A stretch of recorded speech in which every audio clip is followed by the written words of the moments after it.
Hey everyone, Once Bitten here. I actually had a chance yesterday to play two games the same night, and I'm in the middle of this Bretonnian campaign. And so the first game I played was the campaign game, and I'm actually reporting on these in reverse order because I don't want to put that game online yet. So this is the second game. I'm using a campaign list, but it is not part of the campaign. So this is my Bretonnians versus a High Elf army. I'm calling this my Ode to Malorian because I'm based on what he did in the previous week, I'm fielding a unit of peasants 100 strong. You can see in the lower left of this picture. It looks pretty cool. So yeah, going against some high elves here. Starting on the far right, he's got two units of reavers. He's got some of the sisters of Avalorn, just a small five-man unit. There's an eagle behind him. It looks like a miniature dragon, which is cool. You've probably seen this army before if you watch my battle reports. Then towards the middle, he's got a big block of Phoenix Guard. I think it's like 36 or something. And in there, he's got his mage, level 4 Shadow Book of Hoth. Then he's got a noble on an eagle in the top middle. This one, I don't know if he has anything else. The only things I remembered him having, he has a reaver bow, which gives him, I think, 3 shots at his strength. So at his strength +1, so they're normally strength 5, but he had brought the potion of strength, so once per game he's going to be able to shoot that at strength 8. So that's a more and more common setup. Then he's got 15 silver helms. They look like dragon princes, but they're not. They're 15 silver helms, or 14 of them, and then he's got a character. This is a noble. I don't remember if he has anything else, but he does have the Star Lance and the halberd. So the Star Lance is +3 strength on the turn you charge, and no armor saves. So it's good anti-cavalry. Then he's got what looks like a character on a dragon zooming in, breathing fire down. That's just a frost phoenix. Then he's got his shooting hill, which is a bolt thrower. Looks like 15 archers, 2 more bolt throwers, and then another eagle on the far left. So some wonderful conversions in the army. This list was again, it's not the one I used in the campaign. But it was built for the campaign. So I've got 2 Chebs in the back, 2 units of archers. I've got a paladin with Virtue of the Penitent. So that makes him stubborn, but he can't join a unit and can't take anything magical. So he's just so fragile. And normally for the campaign, you just have to get him in combat and have him not break. There's Fascav in the woods, and then the right of this picture is my 100-man unit of men-at-arms, full command. Next to them, there's a unit of bowmen, and then behind them is like, I think it's, well, let's see, there's 16 models total, 3 are characters. So I have 13 Knights of the Realm, and I have 3 characters, and I'll go over them in just a second. Then to the right of them, I have a unit of, looks like 22 men-at-arms. Looks like they have spears, but those are halberds. I needed the models.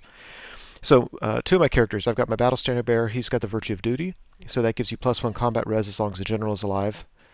And as for the campaign, he'd have to be in the same unit as the general, but again, this isn't the campaign.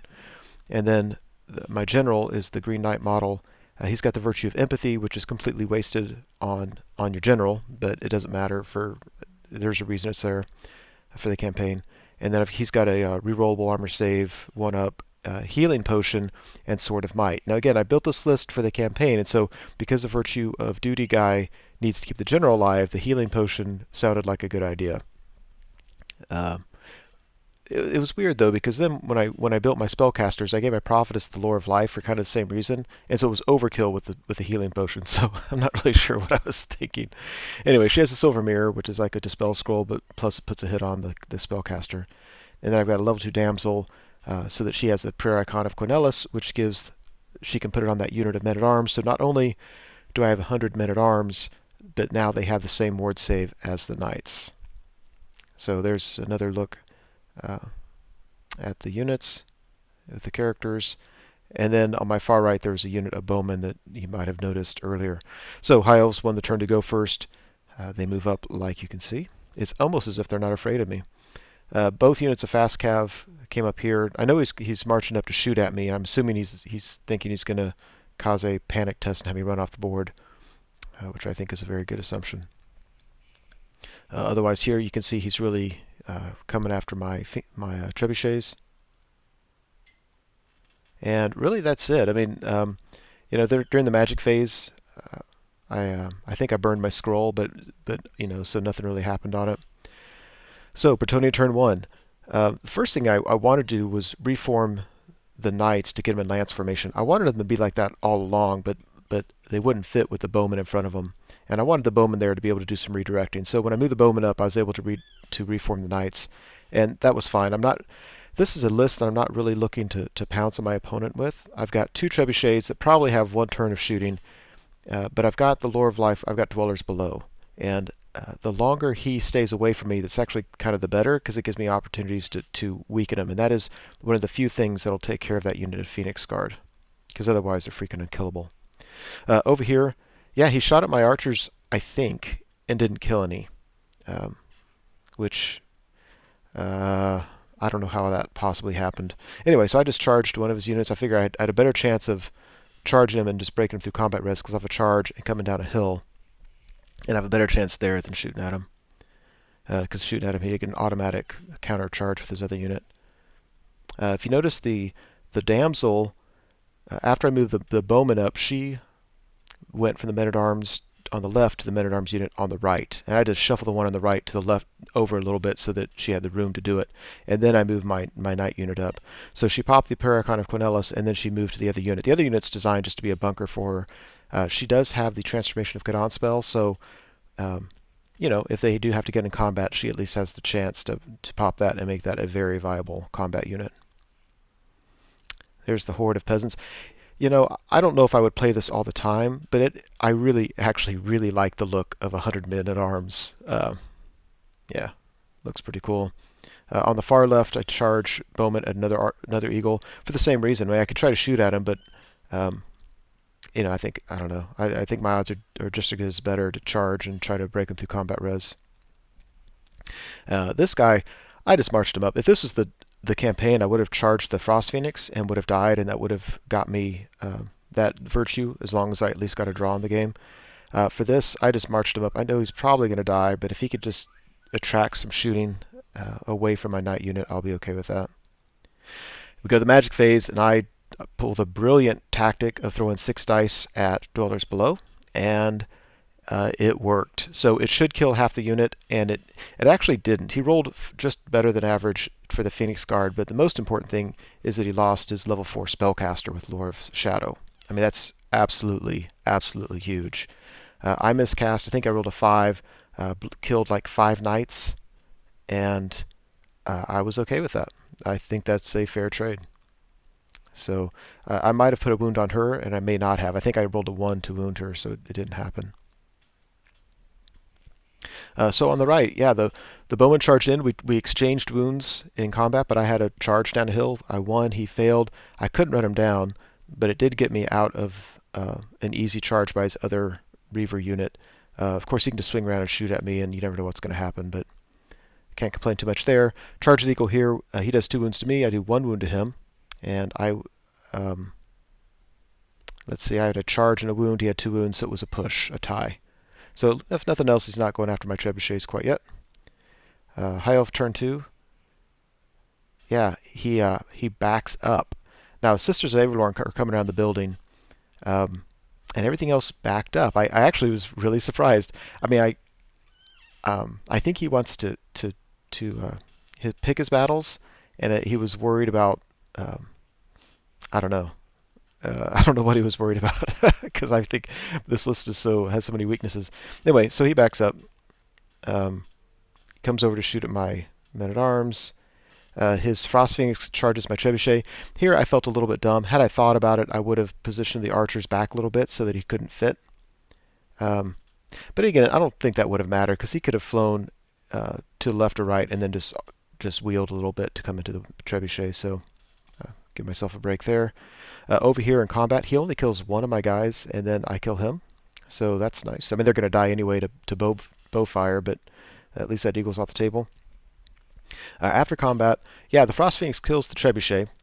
The other trebuchet, I think, is dead just from shooting, by the way. I think he cast a spell that lowered its toughness, and then he just shot it.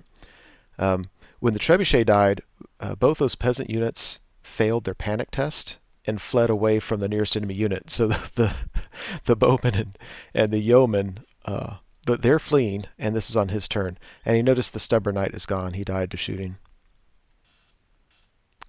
Yeah, so this is Bretonnia turn 2. I move up very aggressively with the men-at-arms. I'm really not worried about anything about them because I have leadership and a reroll nearby. Nothing is going to make them break for several rounds of combat.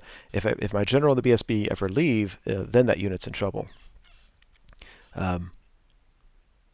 Yeah, so I don't really want my knight unit getting charged. My thinking is, if it does, though, I'm not too worried about it because I've got the Crown of Command on my spellcaster, and I've got the Lore of Life, so I can regrow knights and stuff, and I can countercharge and all that. So anyway, there's that. My yeomen failed to rally, so they continue fleeing. Now I'm thinking this is awesome. If they could just rally here and be right behind his lines, just redirect some of their fire. These bowmen failed their rally, and they kept on fleeing and actually kind of like the position they're in. Otherwise, it looks like that. And I think on this one, I cast Dwellers Below again, and I think I failed it by 1 or something. And I'm just giving you a shot just to let you know the Frost Phoenix is behind my lines, and I don't like it, but there's nothing I can do. Bowmen shoot at the Sisters of Avalorn, get them down from 5 to 2, but they pass their panic. In his turn, yeah, I see he brings his Frost Phoenix closer behind my lines, just gives himself more options. Over here, yeah, he charged my bowmen. I fled. He caught them and then reformed with his Reavers, and the topmost unit of Reavers rallied this turn and seemed to be okay. They might have rallied last turn. I don't know. Over here, he backs up ever so slightly. So again, I think he's trying to pick his combats. The thing is now, our shooting is kind of weird because I have Dwellers, which is a serious threat, but he still has 3 bolt throwers and the Reaver bow. What's happening is he's shooting at my knights. My knights are getting cover from the men-at-arms. And I tell you, my instinct was, and I was telling him this, that I shouldn't be getting the cover because he's on a hill and my knights are taller than the men-at-arms. But he literally put his eyeball down there at eye level of the bolt throwers, and he's like, I can't see half the unit. I mean, it's covered. So the bolt throwers need 6s to hit my knight units. And then when he is finally rolling a 6, he's rolling 1 to wound, or he's wounding and I'm ward saving the first one. So 3 bolt throwers is absolutely ineffective against my knights, which is crazy. Anyway, over here, it looks like that. This is showing that my archers are dead on the left. Bretonnia turn 3.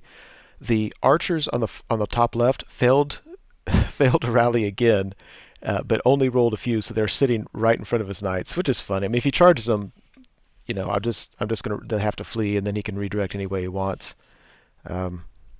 Yeah. When I moved up like this, I kind of thought that his Phoenix Guard would be in the flank of the men-at-arms, but on his turn, it turns out they were actually in the front. So I was just kind of sloppy gameplay. I don't know why I want him in the flank, because if he's in my front, I get more attacks on him. If he's in my flank, my knights can come and can charge into their flank. So whatever. Anyway, it looks like that. I don't know what to do with my men-at-arms at the bottom, because I don't want to move up and get charged by his Phoenix Guard, because then, you know, I'll flee and might run off the table, and if I stand and take the combat, he's going to slaughter him, and then I won't be able to countercharge. So they're hanging back. I just don't really have a use for them. They're the fleeing archers that are actually kind of cracking me up. These bowmen over here kill the last of the Sisters of Avalorn, so they did nothing in this game. They're in his list just to take regen off of monsters because they have the flaming shots, and he didn't really have a use for him this game. Let's see, so go to his turn. If you see the archers that are kind of really positioned weird between my knights and the men-at-arms on the right, they actually do fit there, just that terrain isn't quite allowing it. The knights charged him, and then his bowman on the far left charged him, and that's why they pushed all the way over here. But his Silver Helms and his Phoenix Guard and the Frost Phoenix all go into that big men-at-arms unit, and that is going to be bloody. Now, if you look at the symbol on the lower right of the men-at-arms, I've got the +1 strength and toughness on them, so at least they're toughness 4. And they'd normally be strength 5, but the Frost Phoenix lowers your strength by 1, so they're still only strength 4. But at least they're that. There we go. That is just, I don't know. I like it. I like the look of it. And there's another one. Here we go, peasants. I mean, here, this is an interesting little thing. The thing's only like 570 points, 550 points. It's manageable. It's not that much. for it's a heck of an anvil unit that has the potential against most things to be a pretty good hammer unit as well. So after combat, it looks like that. It's amazing. I couldn't do any wounds to him. I mean, it's the Phoenix Guard I'm hitting on 5s, and the Frost Phoenix I'm hitting on 5s. I'm just not hitting them.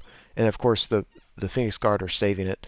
And then the Silver Helms have a 2-up, which goes to a 3-up armor save. So I think I killed 2 of the Silver Helms and I think 1 Phoenix Guard, and that's all I did. And he did that many wounds to me, which normally would be huge. I think he did 24, 25 wounds. Normally that would be devastating. Against this unit, it was a quarter of them. I mean, no doubt about it, it was a chunk, but it seems like it barely put a dent in him. Now keep in mind, that was with Weissens, and I'm thinking, man, if I don't have at least Weissens on there, this unit is not going to last long. I killed 3 of his guys to 25 of mine. Bretonnia turn 4. He brought an eagle up to redirect my knights, so I just obliged and charged the eagle. My archers, I had a group of archers charge a group of his fast cav, I think. Yeah, I don't know. You can see what's going on there. The one group of archers rallied, the one just to the right of my knights.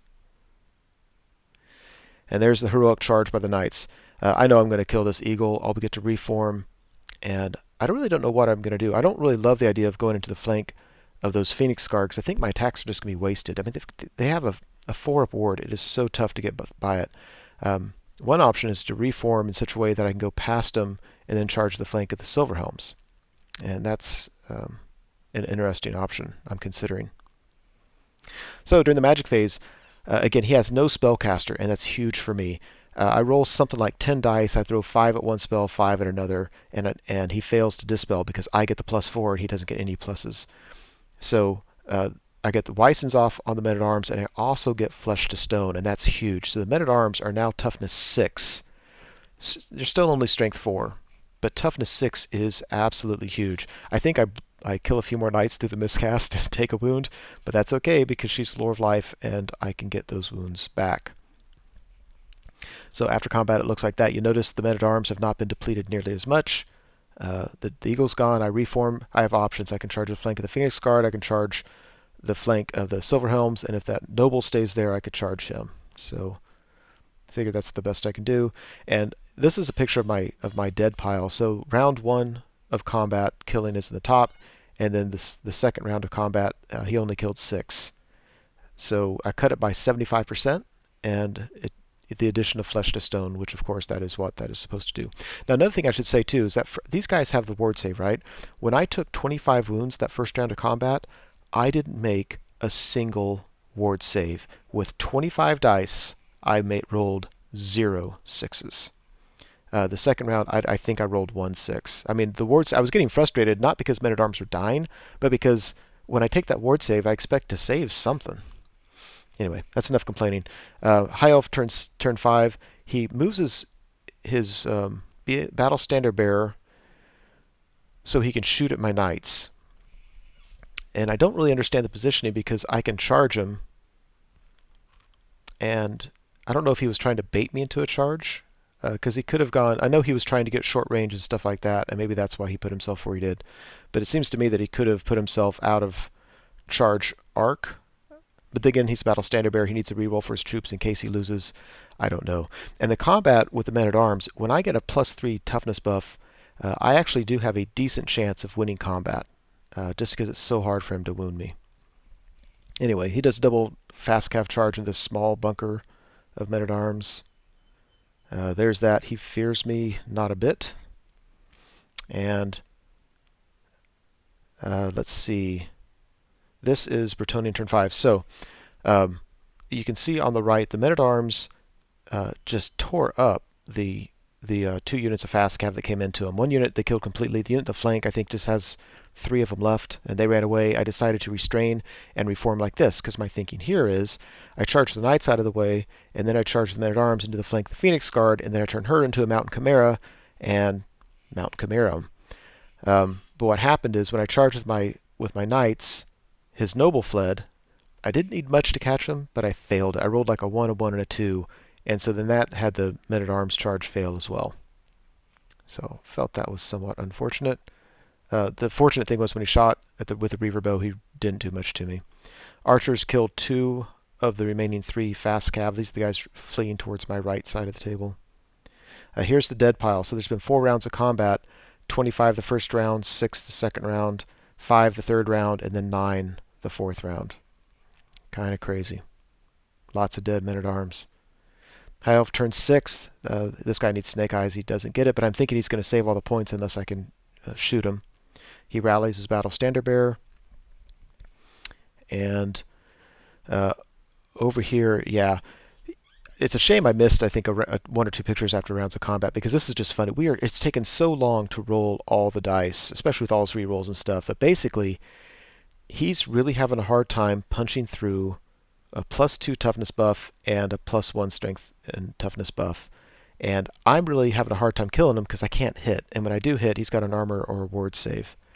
But nevertheless, you can see how I'm actually kind of winning the war of attrition in the sense that his silver helms are going to die pretty soon. The archers to the left, I don't know. I'm not doing too much to him. The Phoenix Guard, maybe I won't win the war of attrition. I finally put a wound on the stupid Frost Phoenix. Hitting on 5s, wounding on 6s is just brutal. And then he's got his saves. But anyway, that is a serious grind. We go to Bretonnia turn 6. My knights charge his Battle Standard Bearer, and he takes it, 'cause otherwise he'd just flee off the board. Now what that does is it moves my leadership and my reroll away from my men-at-arms. I charge my damsel into the flank. I charged the damsel into the flank of the Phoenix Guard because I think it'd be really fun. I would have kept her in the unit, charged the whole unit in, but I realized that because the base of my dragon model that I'm using, the footprint doesn't match, it has to go outside the unit. And if I charge in to maximize models, once I put her to the side of the unit, the Mountain Chimera won't be able to attack. So, yeah. So I charge that alone. What the heck? There's that charge. I don't think the wounds each way are going to be much, but I've got a charge and a couple banners and maybe a rank. So I'm hoping just to beat him through combat res. There's that. Way to go, damsel. I did that just for fun. In a tournament, that'd be a tough decision. In a friendly game, that was an easy decision to make. And then I popped her into a Mountain Chimera. Now, in order to do this, now I don't have the +1, the Weisson's Wild Form, and I don't have Flesh to Stone in the Men-at-Arms. So he's going to kill a ton of my guys. Except that he doesn't have as many attacks as he used to have. The Mountain Chimera coming in is just fun. Let's just see what she can do. After combat, yeah, exactly what happened. I think I put 1 wound on him, beat him through combat res, and he's being the Battle Standard Bearer. He automatically died. And then over here, yeah, he killed a bunch, but I'm still steadfast. But I'm steadfast on a 6 because he never tried to kill my champion because he never thought about it. So I rolled a 6 and stuck. The Mount Chimera is alive, but she broke from combat because he killed enough men-at-arms. I mean, she was on Snake Eyes, so the Mount Chimera fled. And overall, after, I don't know how, 6, 7 rounds of combat, that's what it looks like. I mean, from 100 down to 30, but the men-at-arms are still standing strong for 1 more round of combat. He's got 1 silver helm left, and of course his noble with Star Lance. I haven't even been going after the noble because only 1 guy could have touched him anyway. Yeah, just gonna look like that. And at the end of the game, there you go. I mean, that was just a real fun game, and I think it was fun too because it was just lighthearted, and we were just, seeing how things would happen. My opponent really did not know how to handle the Men-at-Arms unit, and I don't know if I have any solutions for him. So obviously his tactic was overwhelm them with 4 combat units and get them down quickly enough so that they break, and it would have worked. And it would have worked quickly if it weren't for me dominating the magic phase. So had his spellcaster not died, he would have wiped up the table very, very quickly. But as it is, we counted up the points, and the Bretonnians won. He only killed like 500-something points of my stuff, and I think I killed like 1,000 points of his stuff, which kind of surprised me. But it ended up being like a 500-point victory to the Bretonnians. So, yeah, had this been for the campaign, I would have snagged, I think, 2 virtues. Actually, probably would have got 3 because I would have done something different with the Penitent Knight. And, yeah, I could have got 3 virtues out of this game. But as it is, this was not for the campaign. But victory to the peasants. Hope you enjoyed it.